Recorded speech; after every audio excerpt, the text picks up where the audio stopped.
नमस्कार दोस्तों, मैं आपका दोस्त शंकर और आपको अपनी YouTube channel learn with Shankar में आपका स्वागत करता हूं। और आज मैं ग्रुप डी के एग्ज़ाम रिव्यू लेके आपके सामने आया हूं और इसमें 100% जेन्युइन और रियल क्वेश्चन से जो एग्ज़ाम में पूछे गए हैं। कोई भी उटपटांग क्वेश्चन नहीं डाला गया है। जो भी आप बताऊंगा वो वही क्वेश्चन होगा जो एग्ज़ाम में आया हुआ है। अब मैंने किसी से पूछा है तभी आपको बता रहा हूँ, ऐसे नहीं बता रहा हूँ। तो मैं इसमें सबसे पहले डिस्कस करता हूँ पेपर कैसा होगा, इसके बारे में बताएंगे। साथ साथ लोगों ने कितना अटैम्प्ट किया, इस पर क्या रिव्यू होगा। और साथ साथ साइंस का पेपर कैसा था, आज जीके जीएस का पेपर कैसा था, रीडिंग कैसे आए थे, मैथ कैसा था, और आपका जो अटैम्प्ट लिए होंगे बेस्ट अटैम्प्ट कितना गया होगा तो आप सिक्योर मान सकते हैं, या इस आधार पर कर सकते हैं कट ऑफ कितना जाना वाला होगा। तो हम शिफ्ट 1 का पूरा डिटेल एनालिसिस करने वाले हैं इस वीडियो में। यदि आपका एग्जाम्स हो गया है तो आप इस वीडियो देख के थोड़ा सा संतुष्ट हो सकते हैं कि कैसा आपका अटैम्प्ट रहा नहीं रहा।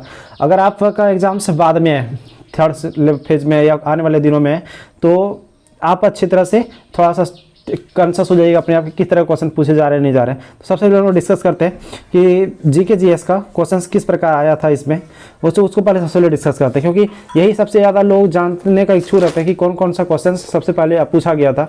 तो इसमें ना सबसे पहला जो क्वेश्चन पूछा गया था, मान सकते हैं कि सबसे एक नंबर जो क्वेश्चन आया था वो यह था एड्स बीमारी का फुल फॉर्म क्या होता है। जो एड्स होता है ADIS, तो AIDS एड्स का फुल फॉर्म क्या होता है, तो इसको जानते होंगे, एक्वायर्ड एमिनो डिफिशियंसी सिंड्रोम। ये पहला गया था। सेकंड क्वेश्चन पूछा गया था पेरियार नदी कहाँ से निकलता है।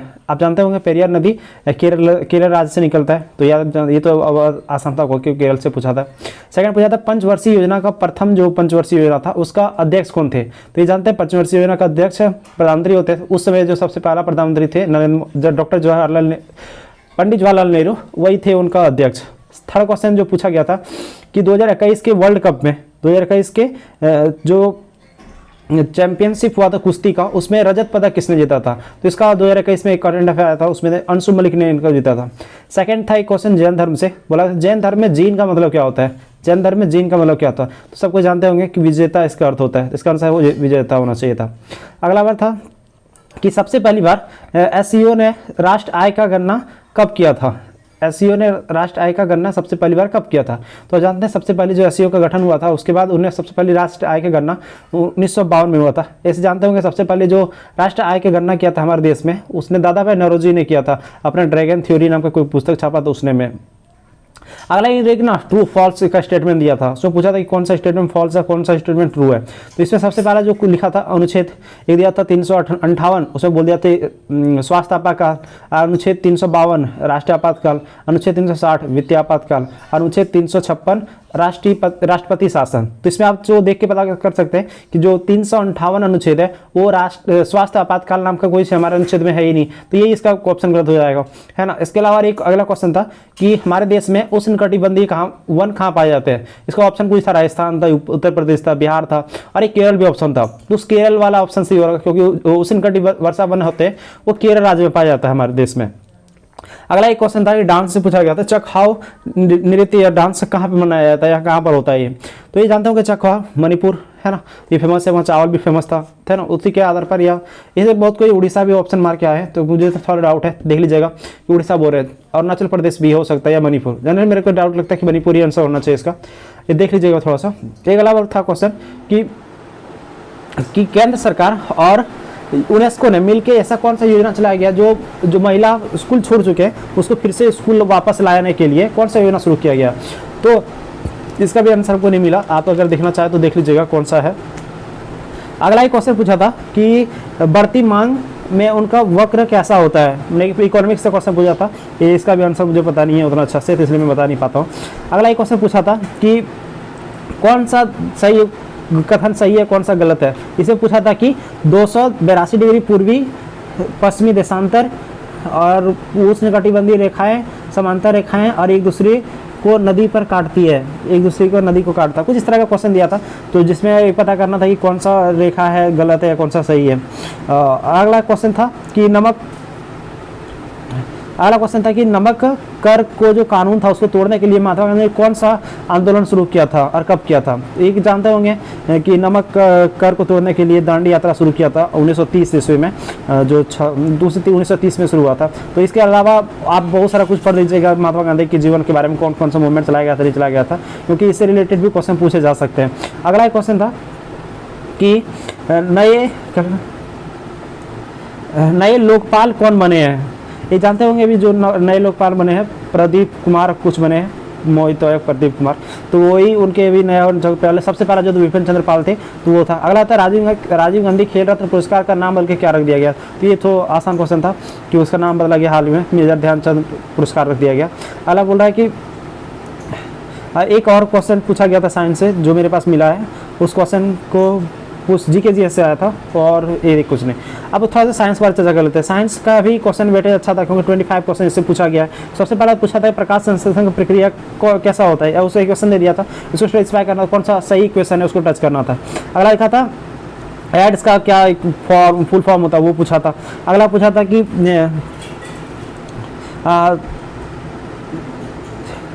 न्यूलैंड्स जो होता है ना पीरियोडिक टेबल जो उसने न्यूलैंड से बनाया था वो कहाँ तक लागू होता है या नहीं होता है उसके बारे में पूछा गया था। अगला पूछा था कि पैथोजेंस क्या होते हैं, इसके बारे में कुछ क्वेश्चन पूछ दिया था। अगला पूछ दिया था कि तो जर्मन सिल्वर क्या होता है, इसके बारे में पूछा था। अगला पानी में अंदर किस प्रकार की क्रिया में होता है, ये भी कुछ पूछा था। फिल्ट्रेशन या पानी के अंदर कुछ तरह का प्रक्रिया के बारे में पूछा था। अगर रासायनिक अभिक्रिया को बैलेंस करने के बारे में पूछा था, किस तरह बैलेंस करते नहीं करते, या एक बैलेंस करने का जो ऑप्शन था उसको पूछा गया था। अगला था जिप्सम का फॉर्मूला पूछा गया था क्या होता नहीं होता है।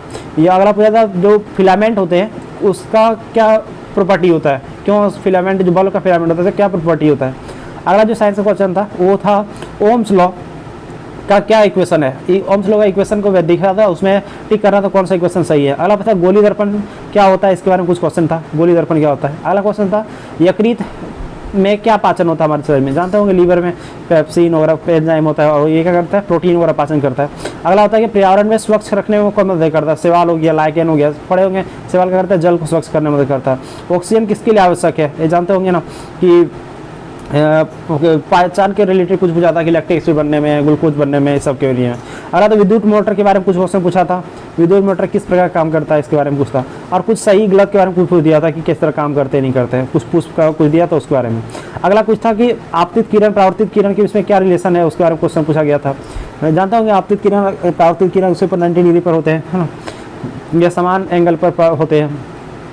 अरे मैथ्स भी क्वेश्चन ठीक ही ठाक था क्योंकि HCF LCM से क्वेश्चन था, नंबर क्या था, नंबर सिस्टम से भी क्वेश्चन था 3-4 क्वेश्चन, बोर्ड मास से भी था, सिंप्लीफिकेशन से 3-4 क्वेश्चन था, टाइम एंड वर्क से भी क्वेश्चन था, 1 क्वेश्चन था, टाइम एंड डिस्टेंस से क्वेश्चन था, SI और सिंपल इंटरेस्ट का ही क्वेश्चन था 1 क्वेश्चन, प्रॉफिट लॉस का 2 क्वेश्चन था, एल्जेब्रा का 2 क्वेश्चन था, और परसेंटेज का 2 क्वेश्चन था, मेंसुरेशन का 2 क्वेश्चन था, क्यूब से रिलेटेड कुछ क्वेश्चन था, और ज्योमेट्री में भी 2 क्वेश्चन था, 2 ज्योमेट्री का क्वेश्चन अच्छा था, और एज से रिलेटेड कुछ क्वेश्चन था, 2 क्वेश्चन पूछा गया था एज से।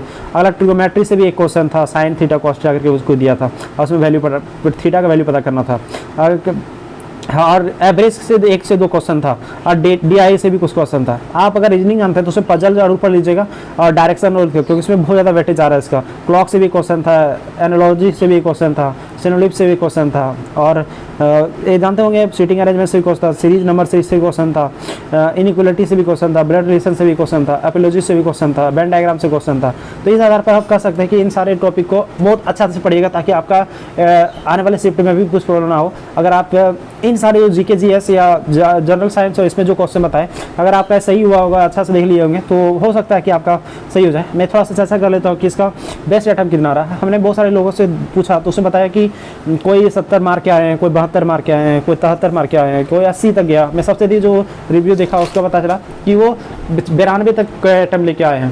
लेकिन ऑन एवरेज एक वो बता सकते हैं कि जो बेस्ट अटैम्प्ट होगा इस पेपर के लिए वो बहुत ज़्यादा हार्ड क्वेश्चन नहीं था, बहुत नॉर्मल सा क्वेश्चन पेपर था। तब पर भी बहुत सारे लड़कों ने अटैम्प्ट नहीं ले पाया, हो सकता है कि उसका टाइम नहीं हो खुल पाया होगा या टाइम नहीं होगा इसी कारण से। तो उसका जो बेस्ट अटैम्प्ट होना चाहिए मेरे अनुसार वो 70 से 80 के बीच में होना चाहिए। तब वो 75 से 80 बोल दिया तो अच्छा होगा, 75 से 80 के बीच में होना चाहिए तो ये बेस्ट अटैम्प्ट माना जाएगा।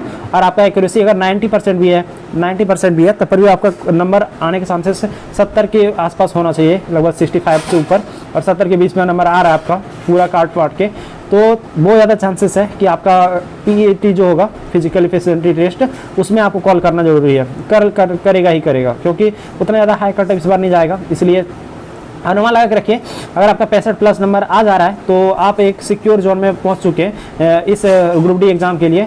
और आपका एग्ज़ाम जो भी जैसा भी गया होगा, बहुत बहुत शुक्रिया, बहुत बहुत धन्यवाद आप लोगों का जो इसने मेरा ये सब रिक्वेस्ट भेजा या तो जो भी लिख के क्वेश्चन मुझे बताए होंगे उसके लिए।